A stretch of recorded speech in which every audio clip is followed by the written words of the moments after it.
Après la prise de Constantinople par les Turcs en 1453, le commerce de l'Europe avec les Indes entre en crise. Les marchands italiens ne peuvent plus ramener épices, soie ou métaux précieux en Europe. Il faut absolument trouver de nouvelles routes. Les Portugais et les Espagnols partent donc à la conquête des océans avec des bateaux plus solides et plus faciles à manœuvrer, les caravelles. Ils bénéficient d'inventions comme le gouvernail des tambours et la boussole. Avec détermination, les Portugais longent le littoral africain et dépassent le cap de Bonne-Espérance en 1488. Il est ainsi prouvé que l'on peut atteindre les Indes en contournant l'Afrique. Piqués au vif, les souverains espagnols décident de financer le projet fou d'un navigateur génois de 39 ans, Christophe Colomb.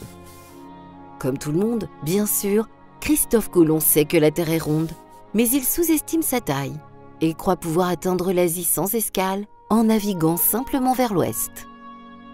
Il tente donc sa chance en août 1492 avec 3 navires, la Niña, la Pinta et la Santa Maria.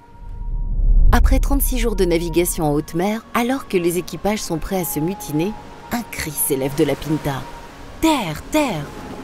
C'est ainsi que le vendredi 12 octobre 1492, une date à retenir, Christophe Colomb pose le pied sur une île des Bahamas.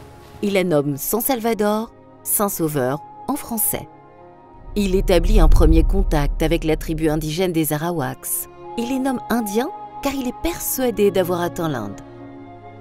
À leur insu, les marins transmettent à leur hôtes des maladies comme la rougeole ou la variole qui décimeront les populations en quelques années. En échange, ils importeront en Europe une terrible maladie vénérienne, la syphilis.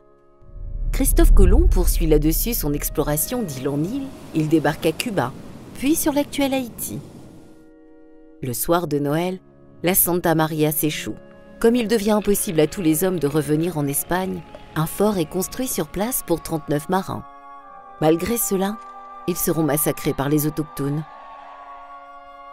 Le reste des équipages est acclamé à son retour en Espagne le 31 mars 1493.